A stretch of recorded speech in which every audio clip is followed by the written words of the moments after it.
gonna get this workout in. I can be back with y'all. As y'all can see, I kicked my own ass. I don't know if y'all can see this shit though. I'm gonna show y'all. Yeah, y'all can see it. Damn near 27 minutes, 620 calories, 1,000-foot elevation. I try to get this in every single day. And I'm only walking at like 3.1, 3.2. But, you know what I'm saying? My heart rate gets up there. And I'm burning a shit ton of calories and a lot of body fat doing it, so. But yeah, I'm in my favorite place in the world, my sanctuary, my gym.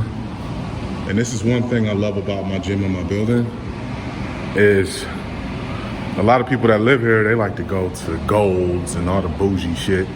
Look, man, as long as I got some cardio and some weights, I'm good to go. I don't give a fuck about none of that other shit. You know what I'm saying?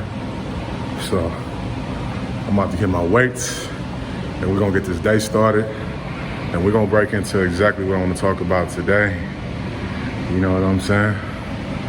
Health is wealth. And we're gonna talk about ego death today. Ego death, how I lost, my ego got killed, and basically how I killed my ego. Let me finish this workout, we'll be right back. All right, so the workout is done. You feel me? Just got done. I did my typical 30 minutes cardio, walking uphill, 3.1, 3.2 miles per hour, 15% incline. Make sure I get at least 1,000-foot elevation. That shit'll kick your ass, man. And then I hit shoulders, superset. But we're here to talk about ego death. If you have not done so already, make sure that you hit the subscribe button. Make sure that you hit the like button. That helps out the algorithm of this podcast. I guess this is a visual podcast. And we're gonna talk about ego death. Now, ego death is a term that I wasn't familiar with until about 4 or 5 years ago. It's actually this group, R&B group called The Internet, and they put out an album called Ego Death about 5 or 6 years ago, something like that. And I seen the term, and this is before I had my ego death. I seen the term and I was just like, you know, it is what it is, right? So what happened with me is I had a massive ego in my 20s, right? Now I'm a confident dude, don't get me wrong, I'm very confident, but your ego itself comes from your low vibration. I talked about this on my very first episode, man. When you come from your high vibration, it's all confidence. It's, I don't really like to say humility, because to be humble is to be subservient. If you look up the definition, that's really what it says. But it's to come from a place of gratitude. Let's just say that. I like that word, gratitude. So your ego comes from a place of scarcity, low vibration. And when I was in my 20s, I did come from a low vibration a lot of times because I wasn't happy with myself. I had a lot of things about going on in my life that I was trying to cover up based upon, you know, certain things that I had in my life going on that I tried to cover up of my insecurities. Like I had shit going on at home with my family. My uncle had just got killed. You know what I'm saying? My uncle got killed by a drunk driver in 2009, and my cousin had got killed in 2007, and I had gotten robbed and carjacked in 2008 because I was on some street shit. I'm just gonna keep it real. But, you know, it's a part of life, you know? So I had a lot of trauma built up over a couple of years, and the way how I dealt with it was by emotionally eating and drinking. So I was eating and drinking way too fucking much. And then I started making money when I started working in rap, like legit money. I guess you can call it legit. More legit than it was before, let's just say that. I started making legit money and shit. And I started to build up a bravado. I started covering up a lot of my insecurities by practicing retail therapy. And all retail therapy is what it sounds like. You get stressed out, so you go spend money. And the thing is with retail is just instant gratification. Whatever you buy retail, it's only gonna fill a void for that amount of time. Retail and shopping is a drug just like anything else. And in my 20s, I had that bug. I felt like I had a closet full of clothes and I had a bunch of shit with tags on it, and it made me feel better to do that. And it was just stupid. Wasting money, right? Just going out to eat, being frivolous, just doing stupid shit. But anyways, I was very mean, and I was very arrogant, and I was very spiteful, and I had, like I said, I went through, and I'm not making no excuses for myself at all. I'm a 37-year-old man, and I hold myself accountable for all my bullshit. I didn't know how to deal with my trauma, so my way of dealing with it was by being mean and spiteful and throwing my weight around and just being a fucked up person, you know what I'm saying? And if it's anybody from my past that's watching this that I don't deal with anymore, you don't deal with me anymore, I apologize, you know? I make amends with who I was at that time. You know, there's people actually from my past now that don't talk to me that often, and they're so used to me being a fiery, pissed off Kevin that they're not used to this calm dude now. You know what I mean? Who wants to walk around angry all the time? That was such a waste of time when I was younger, you know? For all my young niggas, man, from the streets, whatever trauma you went through, if you got robbed or some of your friends got killed, your cousin got killed, people in your family got killed, don't deal with your shit by drinking and smoking too much and buying bullshit and eating too much and fucking with thoughts and all that type of shit. Go to a therapist, my nigga. You will save yourself a whole lot of trauma and bullshit and time and money and stress by just going to a therapist, right? So in my 20s, I was going through a lot of bullshit, and it wasn't until I got to my 30s when my business started to tank. This was my first business started to tank, and I started to have an ego death, and I needed it to, because a lot of my ego was tied to my first business, by how successful I was. So I was extremely successful for a dude my age. I was making more money than my parents when I was 25, 26, 27, 28, 29. I was taking care of a lot of people in my family. You know what I mean? You know, I was. And when I lost it all, it really, when my business tanked, it really killed my ego, because it was to the point to where I remember it was a point in my life where I felt like I couldn't be touched. Like, I really felt that way. Like, if you'd have talked to me 10 years ago, you'd have been like, damn, this nigga, you know what I mean? I was a lot. If I can go back and talk to my 27-year-old self, I'd be like, look, man, stay your ass in the gym, number one, quit drinking so motherfucking much, and you gonna get touched, bro. You're not that far away from the hurricane. And I wasn't. So when I lost it all around 30, I lost it all. My business tanked. My ego was tied to my business, the success of my business. So when it started to decline, my ego started to decline.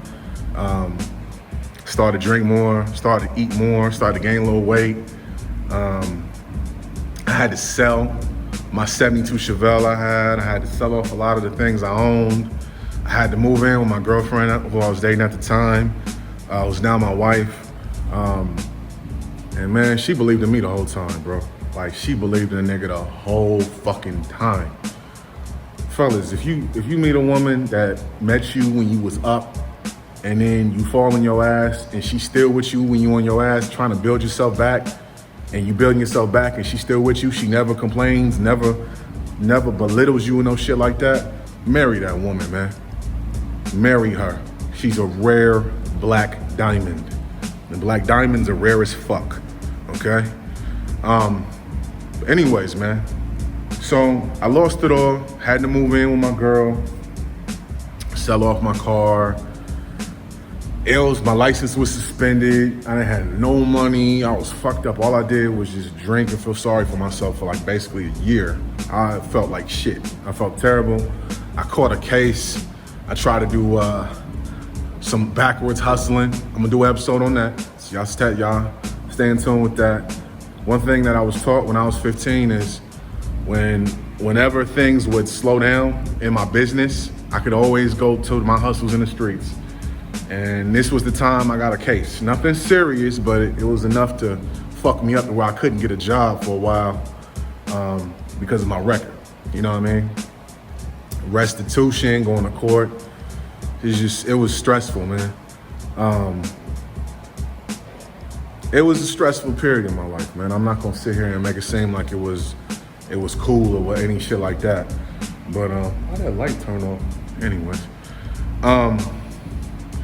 But I will say this. So my ego, I had an ego death. I had an ego. Is this better light right here? Nah. I'm just gonna stay right here. So I had an ego death, all right? I had an ego death. Once I surrendered myself I basically surrendered myself to just saying, what is this? Let me quit hiding behind this ego. I wear this ego like it's a knight's armor. You know what I'm saying? And for a long time I did. This is a generational curse I learned from one of my parents, to be honest with you. It wasn't my mom. So let's just say that. Hiding behind your ego to make you feel better by belittling other people and all that other shit, and I'm above doing this and I'm above doing that, and you're hiding behind bullshit, delusion. You know what I mean? So when my ego died is when I finally started to come to reality and realize, like, you know what? I fell on my ass. Now it's time to rebuild. And it took me a long time to start rebuilding. I killed my ego. And that's what you gotta do. You know, a lot of us that come from the streets and we finally get some money and we finally able to buy what we wanna buy and party how we wanna party and all that other shit. You gotta kill your ego, big dog. You know what I'm saying? And my ego was there because I was covering up the fact that I never went to therapy when my cousin got killed when I was 22. I never went to therapy when I was in the streets and I got carjacked when I was 23. I never went to therapy when my uncle got killed by a drunk driver when I was 24. You know what I'm saying? Like, I never went to therapy when my first friend got killed in a fire with 9 other people when I was 11 years old. You know what I'm saying? I never went to therapy when I was a little kid and I would eat too much, and I treated that as my crutch because that was my way of dealing with my parents not being together when I was like 6. And it followed me my whole life. I never went to therapy when my mom was in a real abusive marriage. Not the one she's in now. The dude she's with now is amazing. Bernard's an amazing man. But my brother and my sister's dad, you know, he was on bullshit. He was on drugs. You know what I'm saying? And I didn't find out till I was 17, and I never went to therapy, and I was just angry at the world. You know what I'm saying? So I had years of accumulation, and I had to build up this pseudo arrogance because that was all I had. You know what I mean? So it manifested itself as I got older and I was making more money and all this other shit. And when I lost the money and I lost everything, I killed that shit. And I started to really do soul searching and really look into some more introspective ways of how can I be a better man? How can I be a better man? You know what I mean? I'm not a religious man by any standpoint, but this was the time when I was like, you know what? You probably been, you know, God, you've been talking to me. You've been trying to warn me for years and I didn't pay attention, but now I'm paying attention. What do I need to do? And what I started to do was I started to stop neglecting my health as much.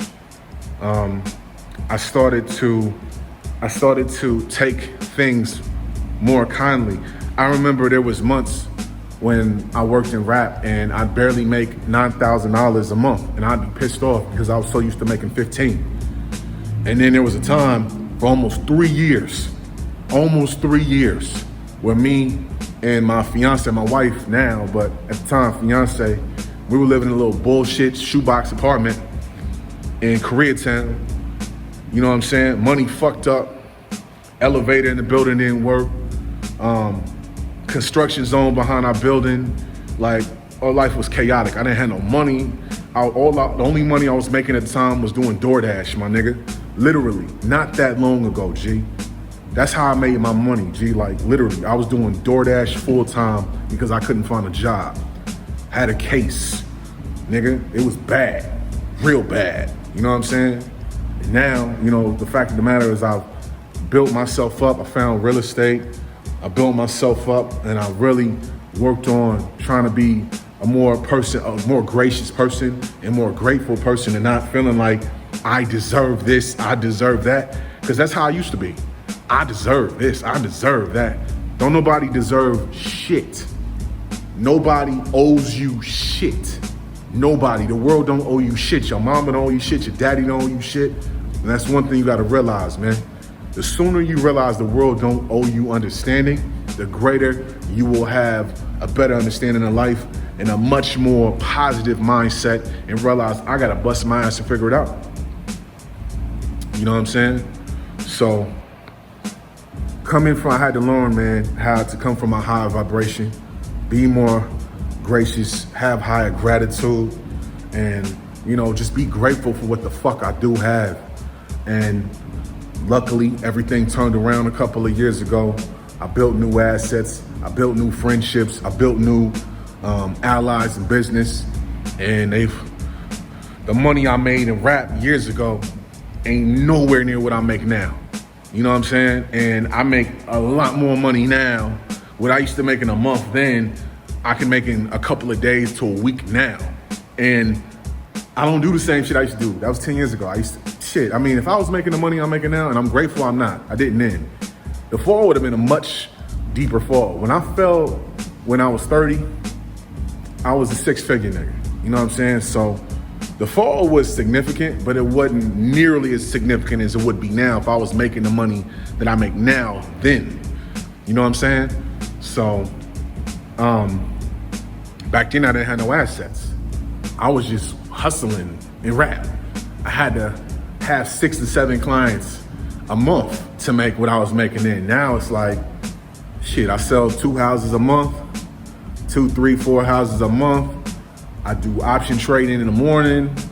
I do a couple of crypto plays. I make a few dollars on my book sales and on my course sales. And I got assets now. I get some money from Airbnbs. I get money from a lot of different ways now. So now it's like I had to learn this shit because nobody taught me this. Nobody taught me how to invest. Nobody taught me how to build assets. This is all shit I had to learn on my own. You know, I didn't have no mentor teaching me this shit. I had to fall on my ass. So that's why when I do these videos, I want you to learn from me, especially if you're younger than me. Learn from me, my nigga. You 18, 19, 20, 21, below 30, learn from me. Learn from my mistakes, man. My thing is, when I did Kevin A. Tip Out the podcast, I got so many emails and DMs and text messages and all types of shit from niggas who said I say they motherfucking life. Now, I'm on YouTube, and I want the things I say here, even if it's just one thing, if you don't fuck with me, but it's one thing you hear, and it save you some bullshit or some trauma, and save you from going to do something that $1,000 little hustle you might do, it might save you from having to do 3 to 5 years. You know what I'm saying? It only takes 15 seconds to do a crime that can put you away for the rest of your motherfucking life, and never forget that shit, G. You know what I'm saying? That's real talk. But yeah, ego death, man. You know what I'm saying? Look, do me a favor, hit the subscribe button, hit the bell that notifies you every single time I got a new video coming out. Hit the like button, you know what I'm saying? Go follow me on Instagram and Twitter. Also, you're looking to learn how to wholesale houses and real estate, tap into the link below, put the promo code July50 in.